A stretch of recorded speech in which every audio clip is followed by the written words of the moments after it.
Ted Bundy was the man who looked ordinary, educated, polite, and charming. But beneath that mask lay one of America's most dangerous killers. Before DNA databases and modern profiling, he manipulated police, escaped custody, and left investigators baffled for years. This is the story of Ted Bundy, how he deceived the world and what his case still teaches us about human evil. Theodore Robert Bundy was born in 1946 in Vermont.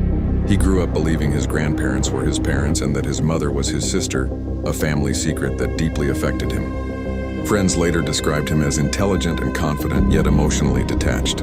In college, he studied psychology, volunteered in political campaigns, and projected a clean, ambitious image. But psychologists later suggested Bundy's charm masked traits of narcissism and antisocial behavior. In the early 1970s, women began disappearing across Washington state. Most were young, educated, and approached by a polite man with an arm in a sling or fake injury asking for help.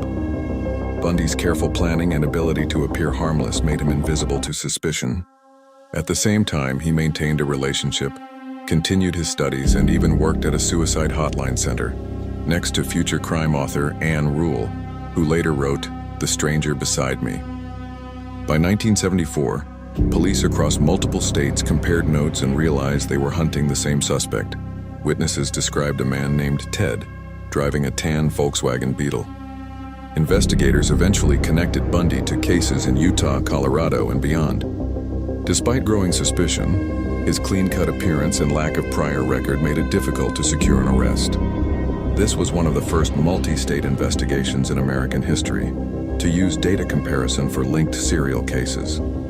Bundy was first arrested in 1975 after a traffic stop led to the discovery of burglary tools.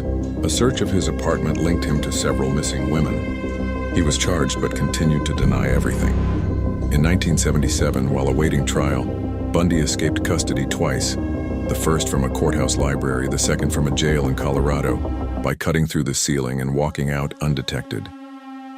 His intelligence and audacity shocked the nation. Bundy fled to Florida under a false identity. In January 1978, he attacked women in a university sorority house, leaving 2 dead and others injured.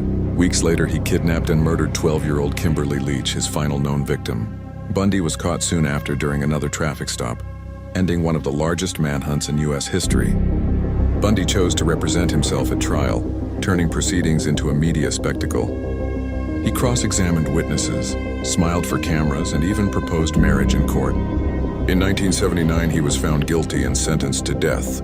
He spent nearly a decade appealing his conviction before being executed in Florida's electric chair in 1989. Outside the prison, crowds cheered, a reflection of how public fascination with Bundy had grown into a cultural phenomenon. Experts describe Bundy as a textbook psychopath, intelligent, manipulative, and lacking empathy.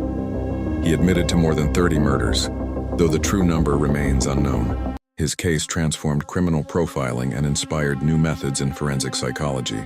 Bundy's charm and dual identity remind investigators that evil often hides in plain sight.